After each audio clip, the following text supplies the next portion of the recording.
Saudações a todos, sou Marcos Arino Babaloi Calgundá. Esse é o canal do YouTube, né, associado ao blog, né, um blog escrito com textos, www.urumilá-fa.com.br. Esse blog é muito antigo, essas postagens que tem no blog foram feitas há muito tempo, já tive uma comunidade no Orkut também durante um bom tempo, então assim, não deixe de lá ver os assuntos, né, ou seja, há muito tempo que eu já falo e publico coisas, né, também já participei de aqueles grupos antigos de Yahoo, né? Tem gente nem que sabe o que é isso, né? Como também não deve saber nem que era o Orkut.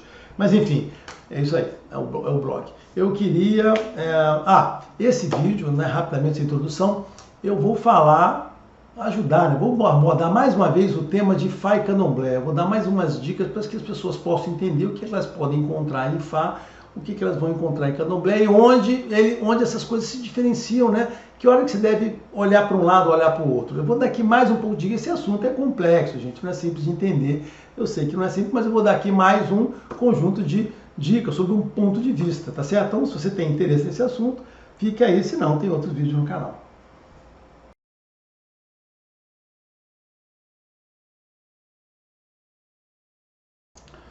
Olha só, a chegada de Fá aqui no Brasil, né, complicou um pouco o cenário aqui, né? Porque o nosso cenário religioso aqui, eu já falei alguns vídeos sobre cenário religioso, procure aí, veja os vídeos do passado, são importantes. A gente em Ifá ou Umbanda, e que são coisas que são distintas, né? O pessoal de Candomblé, perdão, a gente tinha Candomblé e Umbanda, são coisas bem distintas. Candomblé cuida do Orum, Umbanda cuida do Aie. As pessoas de Umbanda nunca entenderam essa parte, então fica achando que tem lá Orixá na Umbanda, cuida do Orum. Não é, Umbanda é Orum, Candomblé sempre, perdão, Umbanda é Aie, né? E Candomblé sempre foi Orum. Então você tinha essa, ou seja, já tinha essas duas coisas aqui e as pessoas ficavam confundindo, achando que as duas coisas eram a mesma coisa, né? Que os guias de Umbanda estavam no Candomblé, que de Candomblé estavam no Umbanda. Ou seja, com essas duas já era um pouco complicado, não ajudando o pessoal de Umbanda, não entendendo o que estava fazendo, né? Mas aí com o Ifá surgiu mais uma outra confusão, né? Apareceu um outro cara aqui, agora um babalaô, e aí ele fazendo coisas, iniciações, distribuindo orixá para todo mundo, falando em nome de orixá, dizendo que é Ifá aquilo. E antigamente Candomblé não tinha nada disso, né? Candomblé era só Candomblé, ele jogava, o oráculo era dele, tinha jogo de búzios, ele falava de Ifá. Ele falava de Odu, e aí aparece um outro cara aqui falando de Odu de um jeito, e a gente fica aqui discutindo, não, Odu é isso, Odu é aquilo.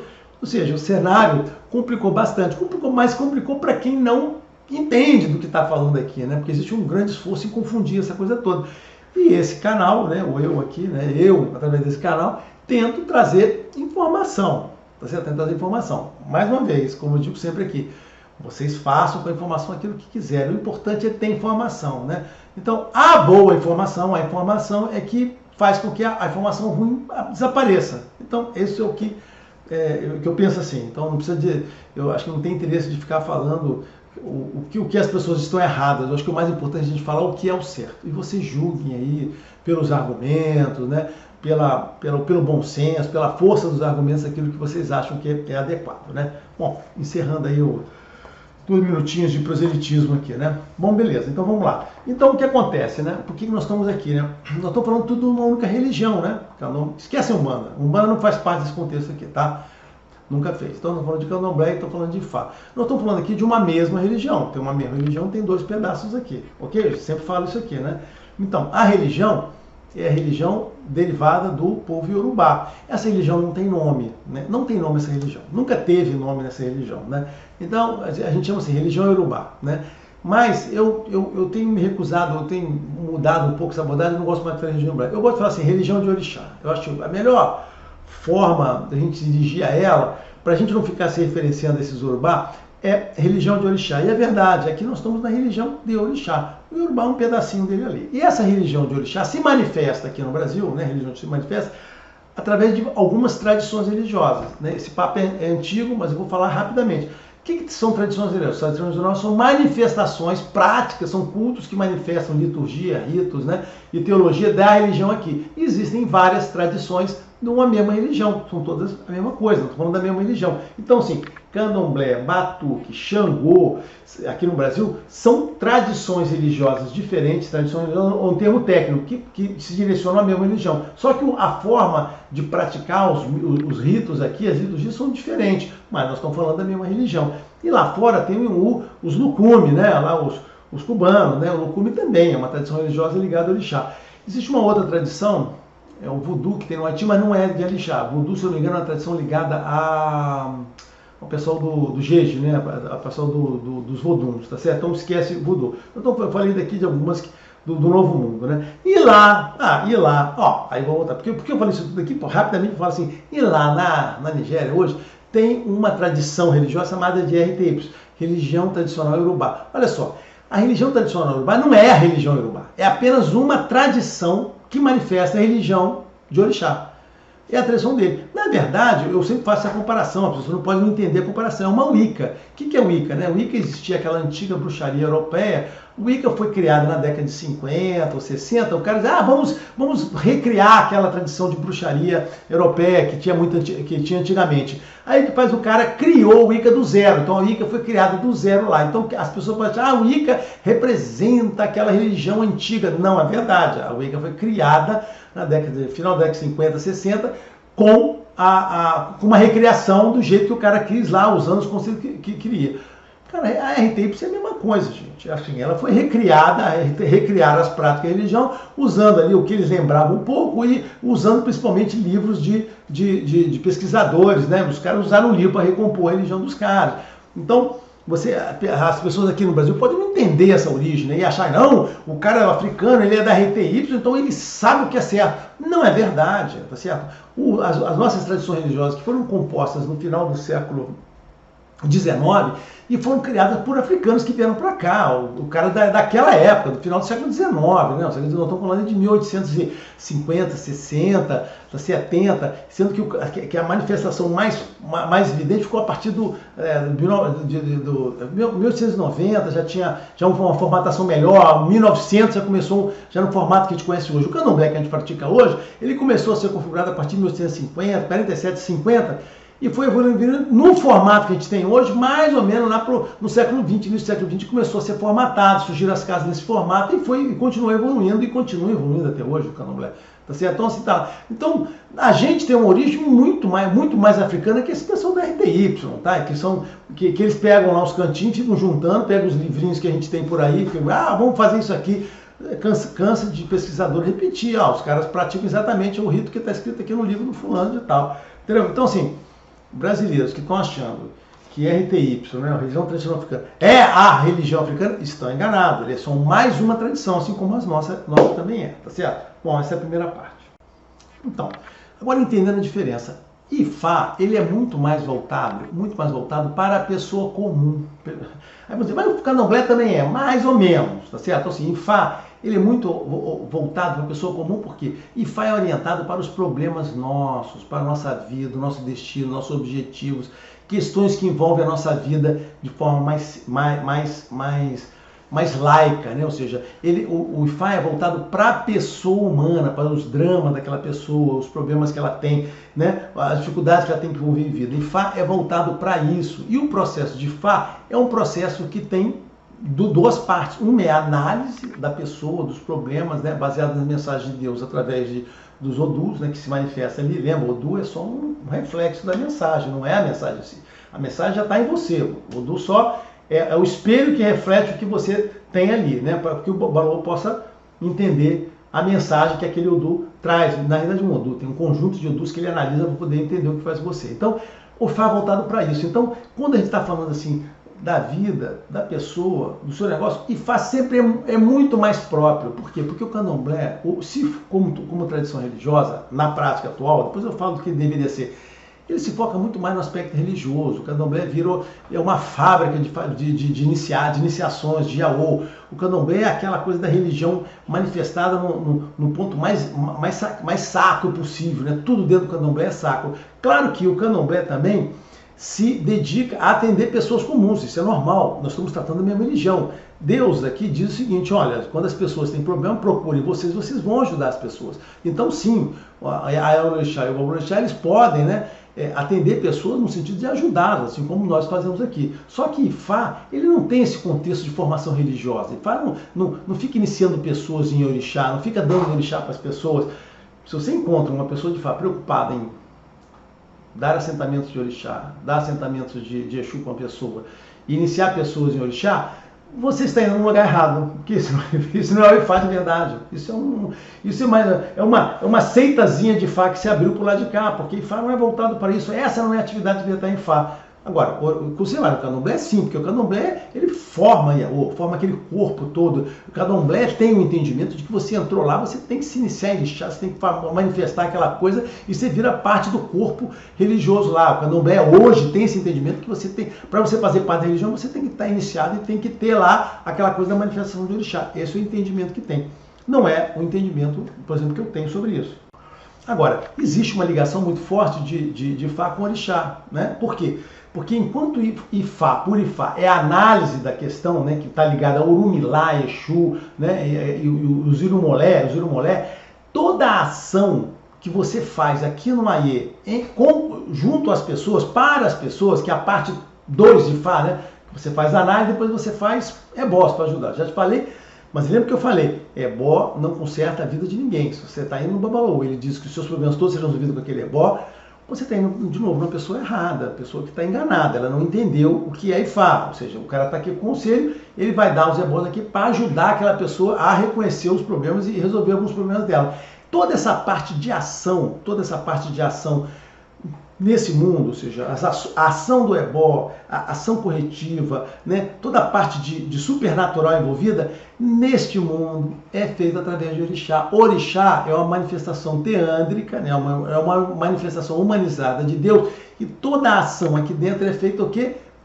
Através de Orixá. Então, o Orixá, o sacerdote de Orumilá, o Babalaô, ele precisa sim de Orixá para que essas coisas funcionem. Por quê? Porque tudo no Aê, na nossa vida, é feito através do Orixá. O supernatural, o axé, circula, ele é motivado, as ações através daqui. Não é essa pessoa nem um feiticeiro, só se ele fosse feiticeiro, mas não é. Ele não é a pessoa que faz, o poder não sai dele, ele não joga ali da mão dele, sai do olho da mão dele, sai um raiozinho para te ajudar. Não, cara, o que ele faz aqui é mobilizar e o seu merecimento, já falei isso, o seu merecimento é o que vai fazer esses orixás trabalharem por você e lhe ajudar. Se você também não tiver merecimento, não vai dar. Né? Isso é uma coisa bem básica nessa religião, merecimento. Estão tratando de religião e não de feitiço. Lembra que tem vídeos que eu falo qual é a diferença entre ebó e feitiço, né? Então toda essa parte aqui. Então essa é a parte feita com orixá. E é nessa parte aqui que existe uma grande interseção com orixá, porque o culto de orixá, candomblé, está voltado para essa parte aqui de orixá. E é por isso que os cubanos, quando vieram para cá e trouxeram o Ifá cubano, eles tiveram que trazer a reboque lá o quê? O culto de santeria, por isso que está cheio de santeiro, gente sendo iniciada em santeria aí, sendo iniciada em Oriaté, essa bobagem. Entendeu? Por quê? Porque não tem como você fazer a prática de Ifá se você não tiver a questão do orixá envolvida aqui. Mas o que você precisa ter, na verdade, é a integração de uma coisa com a outra. Porque Ifá não substitui o culto de orixá. Ifá não substitui o culto de Yanni Oxorongá. Ifá não substitui o culto de Ogum. Na verdade, Ifá pode ser a porta para que as coisas sejam direcionadas para essas outras tradições. E faz a porta para você entender aonde você vai encontrar a solução. Pode ser que algumas coisas o Babalaô tenha condição, capacidade de fazer. Até porque eu já falei, os Babalaôs são especializados em tipos de problema. Então pode ser que algum tipo de problema esse Babalaô tenha capacidade, outros ele não tem. Ele vai direcionar você para... Ele deveria direcionar você para uma casa de orixá, uma casa de Egungun, se tivesse casa de, se ele conhecer uma casa de Egungun séria, que faça coisa decente, uma casa para uma sacerdotisa de Ami, né? uma Yalodê. Então, assim, seria direcionado para analisar aquilo com profundidade. Então, o Ifá não precisa dessas coisas. Agora, qual é uma coisa muito importante que a gente fala aqui? Eu falo, o Valnei fala também lá sempre fala no canal, na comunidade dele, né, de Ifá brasileiro, e também no canal do YouTube de Ifá brasileiro, é o seguinte: você não consegue desassociar a atividade, eu vou explicar por que agora, a atividade do Babalaô da questão mais filosófica. Eu sei que tem muita gente, você não pode falar de filosofia sem entender filosofia. Não é bem assim não, tá certo? Hermenêutica não é bem assim não. Mas assim, não estou dizendo que a gente é filósofo, longe disso. O máximo que a gente faz é uma leve hermenêutica de entender a teologia de Ifá. Então o Babalaô, ele não pode se furtar a entender a parte de teologia, a entender a parte de conceitos filosóficos que estão envolvidos ali. O Babalaô tem, inclusive, que entender esses conceitos filosóficos que são da natureza humana para poder chegar e se manifestar. Não tem, olha só, não existe hipótese de um Babalaô atuar só como um listador, um fazedor de ebó, porque isso não é o trabalho do babalaô. O babalaô sim tem que saber isso. E por que que tem? Aí por que que tem? Porque eu vou falar comparando com outra religião, adoro fazer essas comparações, né? Pelo mesmo motivo de que os padres católicos precisam ter formação em filosofia ou até psicologia. O padre católico tem que ter formação em filosofia. E já os pastores evangélicos não têm esse tipo de preocupação. Pastor é pastor e acabou. Onde está a grande diferença disso aí? Deixa eu chegar um pouquinho para cá, para ficar fora do... Estou saindo da enquadramento. Qual é a diferença disso? Porque é a questão da visão religiosa. Isso chama-se analogia fidelis e analogia entes. Os evangélicos entendem, fazem pela analogia fidelis, entendem o seguinte, olha só, o que a gente é aqui na Terra não importa. O que você tem que olhar é o seguinte, você tem que se olhar, e na Bíblia, no livro lá, é por isso que eles dizem que você tem que olhar, você vai na Bíblia, olha o que Deus está dizendo e você se preocupa com a perfeição, com os atos de Deus e acabou, você não precisa se preocupar com mais nada, só importa. Então eles entendem que tem essa ligação direta, você aqui, e você só tem que se preocupar com Deus. Bem grosseiramente, essa é a analogia fidelis, né? E já a analogia entes é diferente. A analogia entes é o seguinte, eles assim entendem, de novo, traduzindo grosseiramente esses termos, né? Olha só, Deus se manifesta no mundo através de várias coisas, inclusive da gente. Então, está na gente. Então, a gente tem que interpretar as manifestações, entender as manifestações humanas de Deus, né? A manifestação de Deus em torno de gente para poder entender, através dos atos dele, do que acontece para a gente poder entender a Deus. Essa é a questão da questão da manifestação teânica. Jesus é uma manifestação teânica, uma manifestação humanizada. A gente tem que entender através dos atos humanos, da natureza humana de Jesus, dos atos dela, para a gente entender a nossa própria natureza humana, que nós temos Deus dentro da gente. Então, humanamente, Deus está aqui e está se manifestando também da gente, para a gente entender isso, para poder entender o que Deus espera da gente. Os evangélicos não têm esse entendimento. O entendimento é o seguinte, você não precisa se preocupar com nada disso, só se preocupa com Deus e acabou. Foi o teólogo deles, o Karl Barth, né, que definiu isso e acabou. Eles resumiu isso, na realidade. Eles estão fixados nessa coisa aqui. Então, por quê? Então, por essa razão, é que os padres, para poder falar com você, eles têm que entender filosofia, eles têm que poder dialogar com a gente, né, nos conceitos do humano, a parte da fé racional, a parte da fé emocional, né, Agostinho, o Aquino, são os caras que desenvolveram isso aqui na parte da fé racional, o Agostinho, a parte da fé emocional. Então, assim, os grandes teólogos vão. Então, a questão da filosofia, os clássicos, mesmo o entendimento disso, né, Kant, tudo aí faz parte, né, eles estudam, eles citam esses caras, Kant, Nietzsche também, sob aspectos críticos ou não, né, eles falam sobre isso. Por quê? Porque eles têm que traduzir Deus sob a forma humana, ou seja, como se manifesta. E esse cara daqui não tem que se preocupar com nada disso, só Deus é Deus, vire, se entenda, vamos ler a Bíblia. Por isso que aqui o livro, a Bíblia é uma coisa importante, o cara tem que andar com o livro de baixo do baixo, e o católico não anda com o livro de baixo do baixo, porque o católico diz o quê? Que Deus está no seu coração, você tem que ouvir o seu coração, você tem que ser católico e começa no coração. Eu falei isso, né, sem muita propriedade para falar, né, mas falando, diz o seguinte, que o Ifá é o mesmo princípio, analogia entes, nós estamos lidando com pessoas, os orixás, né, são Deus humanizado, manifestação teânica. O orixá é igual a Jesus, cada orixá é igual a um Jesus, nós temos vários Jesus aqui. Então, assim, nós temos que nos olhar para dentro de nós nascemos com a centelha de Deus, né? Lembra o Emi, a gente vem para dentro, nós temos Deus, então a gente tem que entender. Então, o babalaô, ele tem também que traduzir a fé, traduzir a relação com Deus, traduzir os exemplos da mesma maneira. Então, assim, o babalaô, ele é muito similar, muito próximo, a atuação dele é muito próxima da atuação de um padre. Por quê? Porque a forma de ele tratar a religião, a forma de tratar a teologia é igual. Por isso que o babalaô, ele tem assim, uma pessoa que tem sim que se preocupar, tem que sim que estudar muito mais, tem que se aprofundar em teologia, tem que entender basicamente conceitos muito básicos ali de filosofia, né? No esforço que ele faça, e até mesmo de psicologia. Eu conheci um babaloxá que eu gosto muito, lá de Natal.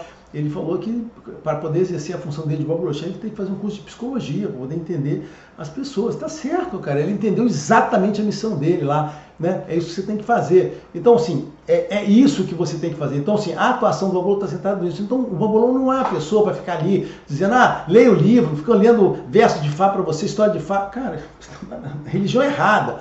você tem que pegar e entender com as pessoas, tá certo? Então, essa é a diferença, né, da atuação do Babalaô dos outros. Agora, a Yalorixá e o Babalorixá podem, eventualmente, eles se focam muito na questão da ação, e é isso que eu vou falar a partir de agora. Eu falei isso tudo aqui para dizer para vocês como deve ser, né, até agora, como deve ser a atuação do Babalaô. Lembra que eu estou falando aqui que o Babalaô é voltado para os problemas da gente, para a nossa vida, nosso pensamento. Né? Então, e o Babalaô sim pode atender pessoas que são iniciadas, pessoas que fazem parte do candomblé, podem, desde que o Babalaô não trate nada de orixá com aquela pessoa. Ele tem que tratar ali a pessoa como pessoa, eventualmente a pessoa pode pedir ajuda. Claro que o pessoal do candomblé é autônomo, também poderia estar, mas tem pessoas que às vezes não estão satisfeitas, estão inseguras, querem uma segunda opinião, e o Babalaô pode ser uma opinião dessa, tá certo? E aí vem a questão do candomblé. Cara, o candomblé, como todo mundo sabe, eu gosto muito do candomblé, é uma prática muito rica, mas também muito confusa, né? O formato do candomblé é muito desorganizado como religião, tá? O candomblé tem muita coisa a melhorar como prática religiosa, né? A primeira coisa é que parar de querer entender aquelas pessoas todas como iniciados. O candomblé tem que começar a entender as pessoas como pessoas que procuram uma religião, procuram orientação, para ele poder dar as duas coisas. Uma, orientação àquelas pessoas que procuram a palavra de Deus, procuram através dos orixás, procuram exemplo, ou seja, pessoas que querem orientação e querem conviver com aquele ambiente de supernatural, com axé. E as pessoas que sim estão ali dentro, vão ser iniciadas, vão fazer parte do corpo de sacerdotes, vão virar Iaô, eventualmente vão virar Ebome no futuro. São dois grupos separados. O candomblé tem que conviver com esses dois grupos, porque seja os frequentadores, seja o Abian, mas não pode olhar para esse grupo como se fosse aqui são os meus clientes, aqui são o meu EB, tá certo? Não pode ser isso. Hoje o candomblé ele entende dessa forma, clientes EB, sendo que chegou aqui perto vira EB, né? Então assim, não, o cliente não. Ele tem que ter, né, as pessoas frequentadoras, tem que ter aqui as semi-iniciadas, ou seja, borizados, abiãs, que vão passar a vida toda com o abiã, e eventualmente aqui o grupo dos sacerdotes. O candomblé tem que ter práticas que permita a inserção dentro dos seus ritos, dentro da sua rotina, desses dois grupos, desse grupo aqui, né, separado desse grupo com as atividades que compete a ele, desse grupo com as atividades que podem ser integradas, eles participarem, e desse terceiro grupo aqui, né, do terceiro grupo aqui, com a atividade que lhe cabe, com a pessoa que frequenta, que quer estar próximo da religião, quer ter a presença do axé, do orixá, as orientações que a religião pode dar. O candomblé tem que conseguir se organizar como religião, para não ser essa coisa fechada, querendo transformar todo mundo nesse grupo único aqui. O Babalorixá e a Yalorixá só querem enxergar todo mundo como isso. Não, você tem que se iniciar, você tem que ser feito, não sei o quê. Cara, ele tem que tirar ou não entendimento do contexto religioso, ou então tirar da cabeça dele essa questão de transformar os clientes ocasionais em clientes cativos, né? Tem muita gente que tem casa na qual os Iaô vira, na realidade, só o cliente cativo dele para ficar fazendo. Isso é muito comum, né? Tá? Então essa é uma coisa que tem que fazer. E como é que entra Ifá nisso? Cara, olha só.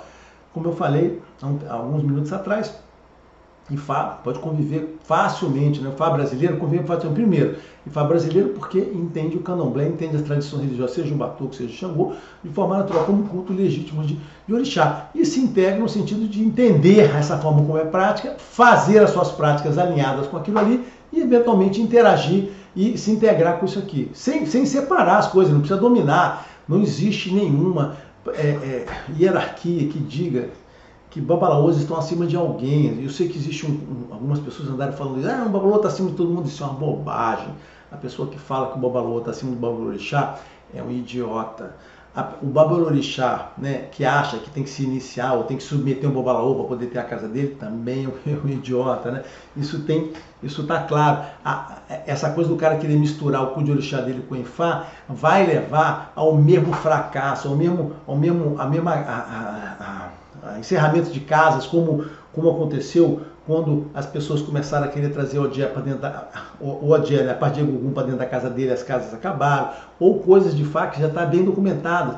A Capone, né, a Stefania Capone tem um texto chamado Pai de Santo e o Babalaô.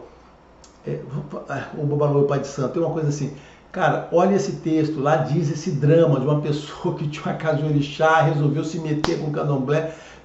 com Babalaô, naquela época cubano, e a confusão que deu lá para eles lá, tá certo? Ou seja, não vale a pena, não é assim que tem que fazer, você não tem que juntar. Cara, são dois cultos diferentes que tem que se conviver, tá certo? Bom, espero não ter sido muito confuso, espero que tenha sido contribuído um pouco mais, para vocês entenderem um pouquinho mais do que eu fico falando aqui.